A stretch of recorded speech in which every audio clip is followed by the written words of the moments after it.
Hey guys, Elizabeth Austin. I'm back here at my YouTube channel. I'm joined with Lindsay Knight today. Before we get started, go ahead and hit the subscribe button down below. Give us a thumbs up. And if you have any comments, put them down below and we'll make sure to get back to you. And turn on notifications. Turn on notifications so that you know the next time we upload a video, or I upload a video, because it's my channel. Okay. Maybe I'll be here again. You'll definitely be here again. Definitely. So we wanted to come together today and bring you this video about real estate teams, because we are both on real estate teams and we know a lot of agents consider joining a team when getting into real estate, end up running teams, growing their own teams. And we want to give you, as a new agent, the reasons why we joined a team, as we became successful agents, why we stayed on a team, what you should look for in a team, the pros, the cons, the real, the raw, the relevant. Yeah, all of the things. So, Yep. Lindsay, give a quick bio real quick about who you are. Yeah, so like I said, my name is Lindsay Knight. I've been in real estate for 8 years. I joined a team very quickly after getting into real estate. I now am the director of sales for the Dare Network, which is a part of Keller Williams. And yeah, that's all, right? Yeah. Anything else? No, I think that's it. Okay. And just in case you guys don't know about me, so I was a solo agent for about 4 or 5 months before I joined the team that I'm still on today. Joined that team, and then within a year took a leadership role on that team, was in that leadership role for 2.5 years, and then chose to step down, but stay on that team to produce since last April of 2019. So let's start back from the beginning though, why we initially joined real estate teams. What was it for you? Yeah, so I would say when I got in, I was a teacher and then I was a stay-at-home mom. And so when I got into real estate, honestly, I knew nothing. I knew zero lingo. I knew nothing. And so I knew for me that the learning curve was going to be important. You hear this statistic when you first get into real estate that it's like 85% of agents in their first year don't make it. And Right. so the fighter in me thought up front, I will not be that statistic. And I knew that the learning in that first year was going to be really important. And so I sought out a team, honestly, knowing that it didn't matter what that looked like, split-wise or honestly money-wise, that the education I would get would be priceless. Yeah, and honestly, I completely agree. I was in my real estate office at Keller Williams at the time. I'm at EXP now, and for the first 4 months, I wasn't lead generating. I wasn't doing what I needed to do. I knew it, and I had a guilt about it every single day, but I kind of kept not doing it. Yep. And I finally started taking the action on my own, but then the opportunity on my team came about, and I did see it as an opportunity to surround myself with people who had the type of business that I would want. Let me get in that environment, even osmosis, like something would just take, yeah. you know? Yes. And I'm like, I'm gonna sit here and I'm gonna learn from them. So much so that I even told the owner of the team, Nick Good, like 30, 45 days in, I was planning my goals for the next year because I joined at the end of 2015, and I told him, hey, I tend to leave you in a year. I tend to just be here for a year and learn what I need to learn and get out and start my own team. Almost 5 years later, I'm still on that real estate team, and there's a reason for that. So let's give them a few things outside of our own personal stories here of, if you are new to this business, especially maybe you don't have your own success yet, you don't have consistent business coming in, what should you look for in a real estate team? Yeah, I think it's important to know that all teams are different and they are not created equal. And so to know what a good team looks like is really important. Yes. You have some teams who are just a mega agent, what we would say, and by mega agent, just an agent that produces a good amount of business consistently, Yeah. who has just decided to, for their next step, to make more money, just to bring more people on their team. Yep. Right? But they actually have no growth pattern. And so I would ask a team that maybe you're looking at for their org chart, and what's their growth plan? What's it going to look like in 5 years? Who's a success story on their team? Are Yeah. you going to be the dummy? I'll tell you that when I've talked to people about coming over to our team, I have also lost those same people because we've been quote unquote intimidating. Here's something I want to put in your head is, do you want to join the team that you would like to imitate, that you would like to be like, or do you want to go the path that seems more comfortable? And we've lost people who have gone to less producers. I've talked to them later where they've said, you were intimidating to me because it seems so natural for you. You're so assertive, you're so aggressive. And some of those things are natural traits for me, but the good news is everything you need to know in real estate can be learned. If you're willing to put in the time and work hard, everything else can be learned. And I've had them come back and say, I wish I had joined you from the get-go because maybe I would be further along. So that's something that I want to look at is, don't always go that comfortable route. Who's got the world that you would want yourself? go and join that too. Yeah, I would say people, I've heard this before, that they have a fear of almost being exposed, and that they know, like you said at the beginning of your career, like that you weren't doing what you needed to do every day, and you knew that. And so I think people have a fear of being exposed to what there is really happening. And yet I would say, what's your bigger why? What's your bigger purpose? To understand why it's okay to be exposed. Like, don't be comfortable. Go, like she said, go be with the people that you want to be like. Go be with the people that are steps ahead of you. And I think what you'll find when you get on a team like that is, like, we are all just also humans that struggle, but yet we're committed to being uncomfortable, and we're committed to doing better for ourselves. And so, well, I also like something that she said in the beginning, which is not every real estate team is made equal. That is so true from what we kind of initially started talking about with maybe the results or the experience that they have. But also, as you get into this business, you learn that there are hundreds of ways that you can go about getting business, working with buyers, working for sellers, and there's no one right way. It matters if it fits with your style of getting business. So here's the thing, our teams are incredibly successful, incredibly close. We sell very similar amount every year, and we rarely compete for talent on the team.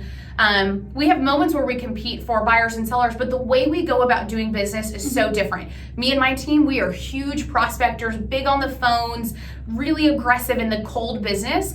And we've turned our business now to where more than 50% of it year-over-year is fear-based, coming from past clients or referrals. But that's not how we always were. So our aggressive style of such cold business too is not necessarily right for everyone. While it can work for everyone, you may not choose to want to go down that path. Like, I'm not saying it can't work for everyone, but it just may not be your natural path. So for y'all are a little bit warmer and have a little bit different style of business for your agents. Yeah, I would say ours is more, first and foremost, is sphere and referral based. Yeah. And then I would say we layer on that the cold business to continue our growth. Yeah, agreed. Okay, so now as someone starts to come onto a real estate team, they start having some success, they start selling, as people who have both recruited and trained new agents on the team, how often do you see them lose sight of the value of the team and want to go off on their own? How often? Yeah, would you say that's pretty frequent for people to start to see success and then say, awesome, thank you for that, I want to go do it myself now? I think it depends on the person. Absolutely, yes, we see that. I think we also see people that do like we did and come on the team and then realize, oh my God, I'm not going anywhere because my life can be big enough within this team. Love that. So I'm staying put. But I absolutely think you see people that come on just for the learning, and really and truly, I would say the pull to that comfortableness is what pulls them out and back into, I can just do this on my own, and I can do a little bit of business, and this world isn't for me. Your world is getting too big and it's not for me. Yeah. So what keeps you on your real estate team today? And then I'll talk about kind of what keeps me on mine.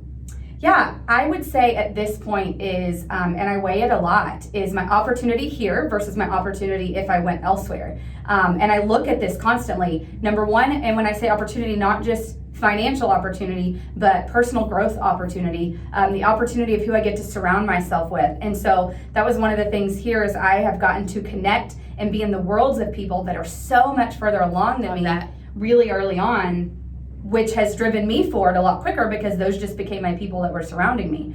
I would say opportunity for something that's bigger, opportunity for growth, because let's be real, there is a lid on time. Yeah. Like time is not infinite, and every opportunity is finite. So I think what she's also talking about with opportunity is she still sells and she does leadership and they're expanding and there's investment opportunities, and to have the life that we want that's sufficient for what we're looking for our lives, for our income, for our families, for time freedom, is within every opportunity itself, within each of those lanes. Everything is ultimately finite. And so now it's the opportunity to have these multiple streams within this one world, ultimately. Right. Well, and I think and we all know it, what is that saying that is, if you want to go fast, go alone. If you want to go far, go together. Like, I can go much farther with people around me than I could ever go on my own because of that time cap. Yeah, honestly. And let me say, no one, I truly believe this, no one succeeds alone. No. Regardless of any business, any industry, what they do,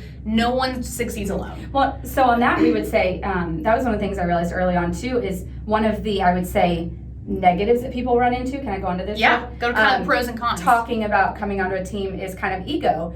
And yet, really early on, and when I started doing some research and realizing the whole nobody succeeds alone thing, and that Oprah didn't succeed alone, and all these names of these people of who got them to where they are, like, I'm perfectly okay with my team leader being the person to get me where I want to go, as long as he continues leading me to be that person. Well, you're also, it's strategic partnerships here. Yeah. Like, she's also getting him where he wants to go. And I think, speaking of ego, like, my love language is words of affirmation and recognition. And I have an ego, and I know it. I think we all do a little bit. But I will tell you that, I don't have an ego. I that just want ultimately... Yeah, she wants gifts. We have very different, that's the very last one on mine. I say I'm all 5, but I can let go of gifts and acts of service. But, I think a lot of us we lose sight of that you can still be your own brand on a team. You can still have your own name, your own awareness, your own recognition. You have to help create that, and you have to fight for it. But you would have to do that if you were on your own anyway. And I think, I would say at this point, people know you as Elizabeth with the Good Home Team. And yes, people and know I would me as say, Lindsay as Dare Network. And I would say that both of us, very humbly, are also the reason our teams have more awareness around it. Like, for instance, I'm going to say that, no, but Nick and Austin, they did not utilize social media the way we did back then. I did utilize it quite a bit as, honestly, a kind of a passive-aggressive way to make sure that they always knew how much business I was doing. And not like I want you to risk losing me type thing, but more of like I want you to make sure I'm working really hard here and I'm hustling, and that I'm not just like taking my weekends off or anything like that. And that was kind of my way to show them, but it also was my way to start building awareness around me, my hustle, my work ethic, my results on social media. So I was able to bring an awareness to who I am in this industry. And I've now brought partnerships to our already partnership that have benefited both of us. Yeah. And I think something else that, like, for more of just the sales side that gets as a quote unquote con is going to be splits, right? So many people are very short-sighted and they look at splits or gross over net. And something that I really want to put out there is most of the time with your business, the systems that the team's paying for, whether that be your CRM, your dialer, could be your office space, the leads themselves, and then if you have any benefits from a team who's big enough like us, like a transaction coordinator, a listing manager, we've got an in-house photographer. These are all things that I do not pay for. I mean, I do in my split in theory, but as an individual agent, you have these expenses. Shoot. As an individual agent, work never stops. But as an individual agent, you have these expenses. Yeah. And for me, the way I've always kind of told it to agents, how I visualize it is I'm now just giving my money to one person to go allocate out to all of these different platforms for me, rather than me having to truly manage it and pay for it. And I just think that that's so important to think about, because like I said, people tend to be really short-sighted where they see split and they immediately, their brain shuts off, they don't evaluate the rest of the opportunity, and they don't look at their net walk away. And that's something that... Net has been a big deal for me over the last few years in seeing the amounts I've been able to reach net-wise with zero risk. I don't have anything at risk out there. That's something, guys, we're not risking anything. These team owners, they have a monthly nut that they have to cover, and if their agents don't sell that month, if they don't produce, they either have to go into reserves, and if they're not financially stable enough to have reserves, then they're screwed. And that's something where you need to realize is, I said this the other day, I was like, sometimes I feel like the smartest person in the room, and I didn't mean it the way it sounded, but we get underestimated constantly because we're on a team and it's not our name on the door. And that's going to be one of the cons and one of the biggest frustrations that you experience being on a team. We're constantly fighting this in the industry and working to change it, but it's going to be something you experience. Our success is typically seen as a circumstance of our partnership rather than a result or a love of our skill, our grit, our love of the game, our strategy. And I don't want to discount the fact that this partnership has helped us, but I also am not going to discount ourselves and our skills here. Oh, I would say I heard that early on. Yeah. And I don't think I've heard it a lot since, because I think people started to see the world I had built for myself. Yeah, talk about what you did that first year of even joining the team. So you weren't even necessarily in a leadership role yet. You were just coming on and... I came on as a buyer's agent. Yep. In 2012. Okay. I think. And in that first year, I did 42 buyers in year one, which were a lot of mine. But I came in and I got to learn a lot. I could have never done that completely on my own, ever. Right. And you were 65% of the team's business that year, personally? Yes. I mean, that's awesome. And here's the thing. Look at her mindset, though. It wasn't, hey, I'm 65% of this business. They need me more than I need them. Peace out. It was, no, I still see the opportunity. And I also recognize, that without I was going to say, I recognize what they did for me. Yes. I absolutely recognize what they did for me. And all that happened is on these teams is I got a larger base of my clientele, right? Like at the end of year 2, maybe 2.5, I had already sold 100 clients. And so now I have this base that naturally is return business, right, versus an average agent that does 6, 8, 10 deals a year. It's going to take me 10 years to build that same client base. Like, I have to hustle a lot longer. Yeah. Is that fair to say? Yeah, absolutely. You're right, though. A lot of the times we're doing in 1 to 2 years. Hell, I'm just humble brag. I have pending right now in 1 month what most agents do in a full 12 months. Actually, I have more than that, because the average agent sells 7 homes a year. I've got 12 pendings for this month alone. Yep. And what I make from that outside of taxes is mine too. And I think that's really important to keep in mind and to see. What are other cons that you think are to joining a real estate team? Pros or cons? So I would say accountability is a big one. That's a big deal on a team. And I can see that if you're our personality, that's a pro. Yeah. But I run across a lot of personalities that feels like a con. If you are a highly accountable person or just committed to this bigger life for yourself, accountability is a pro. Right. And the team is going to believe in your greatness, possibly more than you do. And so on your down days or on your I just don't like doing anything days, like you just know that there's somebody kind of watching and you're a part of a team, and so they rely on you and they count on you, and it's important for you to do what you said you were going to do. Yeah, absolutely. Let's throw it back to time. Let's talk about leverage and time that we get from a real estate team too, because I think that goes unnoticed quite a bit. Yeah. But something that I'll say that I think is the leverage that's built into our real estate teams. Like I mentioned, we've got a licensed transaction coordinator on board. We've got a licensed listing manager on board. I've got a photographer and a courier. He runs and puts my signs and my lock boxes out. What that allows me to do is that allows me to stay in what should be my top 20%, which is lead generation, lead follow-up, running appointments, and writing contracts. And that helps me continue to move the needle forward in my business and have growth, but I'm also not killing myself working 16-hour days. Year 1 is also very different than like year 4 now, because that was year 1. Yeah, and that's something that I think is, while we're here to shortcut the process, it doesn't shortcut hard work. Hard work is still hard work. Hard work is still hard work, and when you're in year 1 on a team in the business, it's going to take a lot more everything needs to be consistent regardless of what year you're in, but that first year is going to take more time, and then you're going to skill up, and then you're not going to have to spend quite the same amount of time to make the same amount of money or sell the same amount of houses. Right. And I would say, in addition to her talking about time and leverage, our team's got an inside sales team that is, when our agents are out on appointments, they are still back calling to set appointments for the agents, so that business continues to roll for the agents. There's also virtual assistants who, I know you're getting into this. And Monday, I'm hiring one. Yes, we've had a husband and wife combo with us. The wife has been with us for 8 years now, and she does everything. Yeah. I mean, like, they even use her to print. She print. I can't print. I'm not connected to print, actually. It always goes offline, and I don't mess with it. I just forward it to her, and she's connected to our printer here in the States.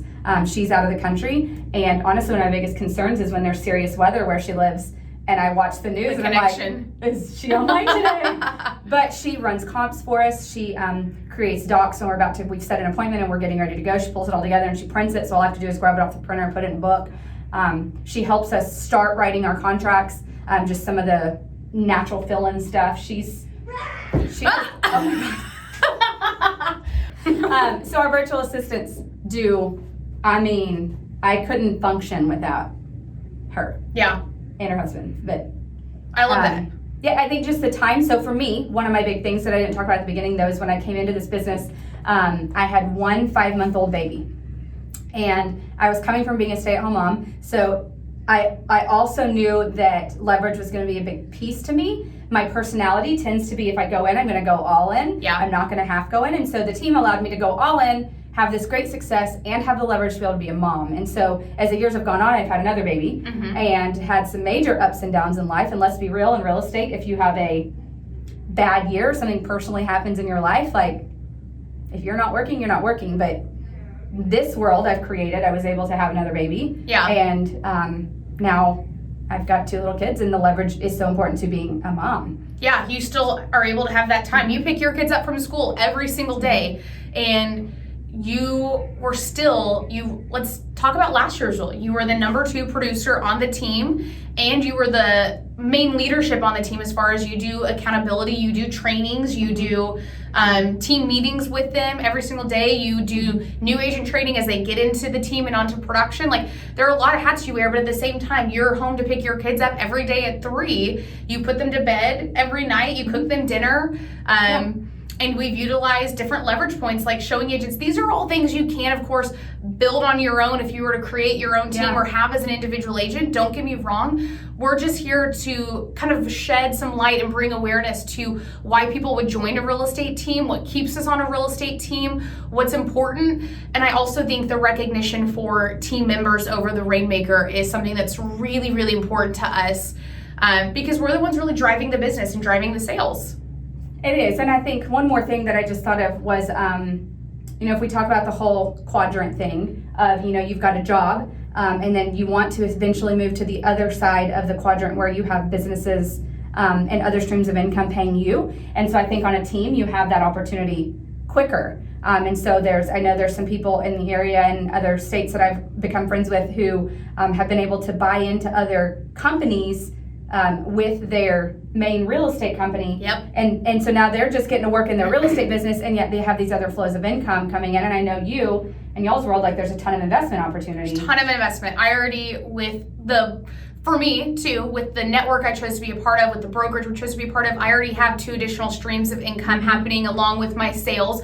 Now, my sales right now is still my number 1 source of income. Like, it's my largest source. So I'm not stopping that by any means, but I already have 2 additional streams starting to come in from that, as well as I have had opportunities that I haven't taken advantage of yet I was going to take advantage of them, but to invest in out-of-state vacation rentals by owners with some of the owners of my team. I had the opportunity to invest in assisted living facilities, and these are things where they are looking for outside accredited investors that I was going to have the ability to buy in for half of what they were allowing everyone else to buy in, strictly because of the partnerships and the relationships. It's got to be a reciprocal business here.